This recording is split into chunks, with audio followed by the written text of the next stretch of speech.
कि चाकुओं को सिर्फ तरकारी के लिए इस्तेमाल मत करो, गर्दनें काटने के लिए इस्तेमाल करो। बरसरे इख्तिदार जमात के एक एमपी ने दिल्ली में कहा कि मुसलमानों का समाजी बायकॉट करो। क्या नरेंद्र मोदी की सरकार तिरंगे के हरे रंग को निकाल देंगी? क्या हरा रंग मुसलमानों का है? क्या नरेंद्र मोदी की सरकार खरबूजे पर पाबंदी आयद कर देगी और देश की जनता से कहेगी कि नागपुर में आपके हेड ऑफिस में उगा हुआ सिर्फ संतरा खाया जाएगा? सर, के खुतबे की मुखालिफत में खड़ा हुआ हूं। मैं बरसरे इख्तिदार जमात से जानना चाहूंगा, क्या ये सच नहीं है कि आप ही के आदाद शुमार 75वां NSSO का डेटा ये कहता है कि 25% मुस्लिम बच्चे पैसों की गुर्बत की वजह से तालीम से ड्रॉप आउट हो जाते हैं? क्या यह सच नहीं है कि 7 साल से ऊपर जो बच्चों का खवानगी का तनासुब है तमाम मजाहिब में सबसे कम मुसलमानों का है? क्या यह सच नहीं है कि ग्रॉस अटेंडेंस रेशियो तमाम मजाहिब का सबसे कम मुसलमानों का है? क्या यह सच नहीं है कि सबसे कम एनरोलमेंट जो होता है वो मुसलमानों का है? क्या यह सच नहीं है कि AISHE की रिपोर्ट यह कहती है कि हायर एजुकेशन में मुसलमान का तनासुब 5% से 4% पर आ चुका है? और यह सरकार इन तमाम आदादो शुमार को देखते हुए, इनके आदादो शुमार को सामने रखते हुए सदर जमहूरिया के खुतबे में लफ्ज अकलियत का, माइनॉरिटी का जिक्र भी नहीं किया गया, जो भारत की आबादी का 19% का हिस्सा है। यह इनकी मोहब्बत अकलियतों से और मुसलमानों से। सर, क्या यह बात सच नहीं है कि आपने माइनॉरिटी के बजट को 40% कम कर दिया, स्कॉलरशिप के पैसों में 560 करोड़ रुपए कम कर दिए? ये आपकी मोहब्बत है जो नफरत की निशानी बनती है। नरेंद्र मोदी की सरकार ये नहीं चाहती कि अकलियत और मुसलमानों के बच्चे तालीम याफ्ता होकर इस देश को मजबूत करें। वो उनको हमेशा गुर्बत और नाइंसाफी का शिकार बनाकर रखना चाहती है। सर, दूसरी बात इसमें यह है कि आज अकलियतों को मुसलमानों के ताल्लुक से कोई महीना ऐसा नहीं जाता जहां पर उनको जान से मारने की धमकी नहीं दी जाती। बरसरे इख्तिदार जमात के एक MP साहिबा ने कहा कि चाकुओं को सिर्फ तरकारी के लिए इस्तेमाल मत करो, गर्दनें काटने के लिए इस्तेमाल करो। बरसरे इख्तिदार जमात के एक MP ने दिल्ली में कहा कि मुसलमानों का समाजी बायकॉट करो। बरसरे इख्तिदार जमात ने गुलबर्गा के रेलवे स्टेशन को हरा रंग किया गया था, उसको ये कहकर तब्दील कर दिया कि मुसलमानों का रंग है। सर, मैं पूछना चाहता हूं, क्या नरेंद्र मोदी की सरकार तिरंगे के हरे रंग को निकाल देंगी? क्या हरा रंग मुसलमानों का है? क्या नरेंद्र मोदी की सरकार खरबूजे पर पाबंदी आयद कर देगी और देश की जनता से कहेगी कि नागपुर में आपके हेड ऑफिस में उगा हुआ सिर्फ संतरा खाया जाएगा? सर, नारी शक्ति की आप बात करते हैं तो बिल्किस बानो अगर मुसलमान नहीं होती तो बिल्किस बानो को इंसाफ मिल जाता।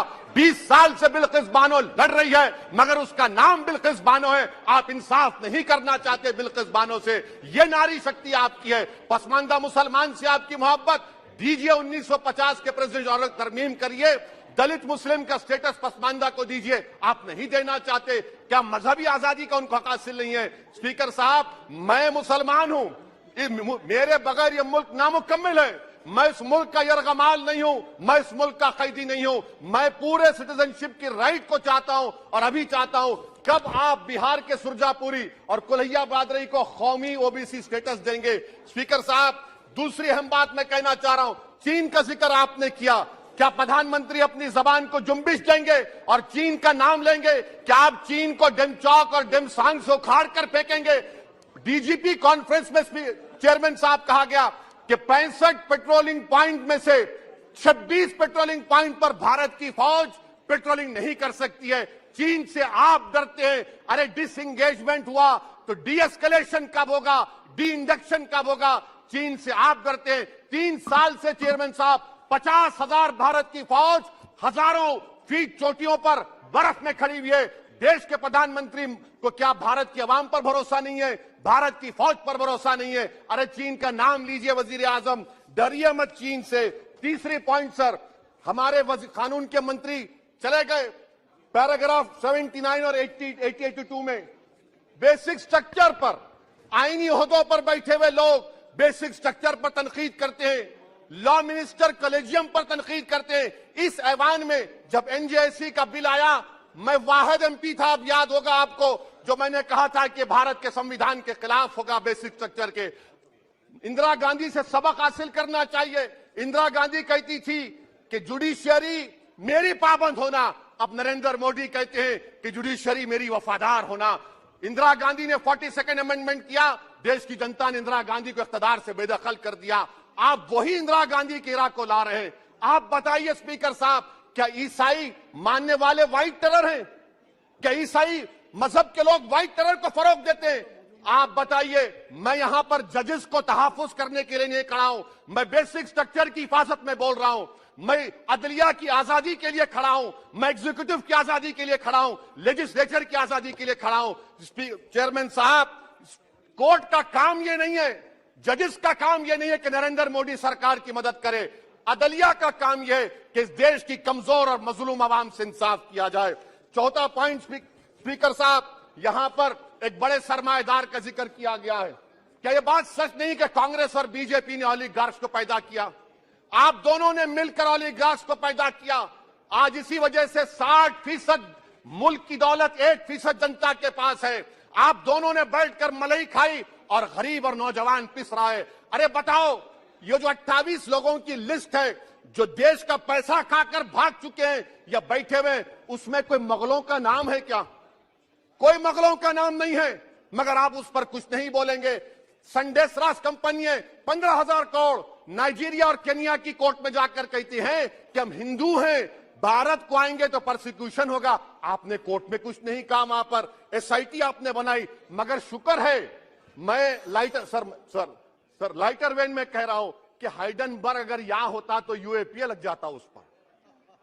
और सर, मैं नरेंद्र मोदी सरकार को मशवरा दे रहा हूं लाइटर वेन में कि ये अंग्रेजी का अल्फाबेट ए बड़ा अशुभ है आपके लिए। डबल ए को आपने कहा कि बेटा फाइटर एयरक्राफ्ट बनाओ, बैंकरप्ट हो गया।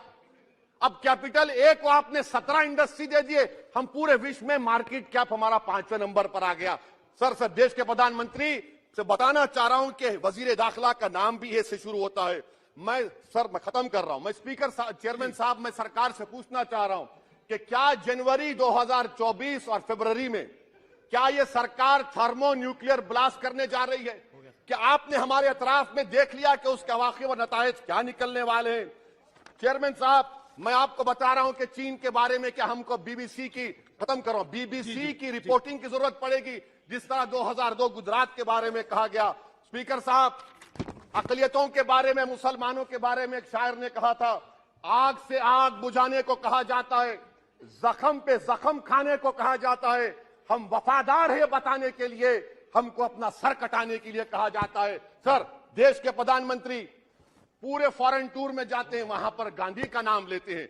मुझे अप्रीहेंशन, खदशा इस बात का है कि इस देश में 2 बाबा कौम हो जाएंगे, एक सावरकर होगा और एक सौतेला बाबा कौम कहीं आप महात्मा गांधी को ना बना दे।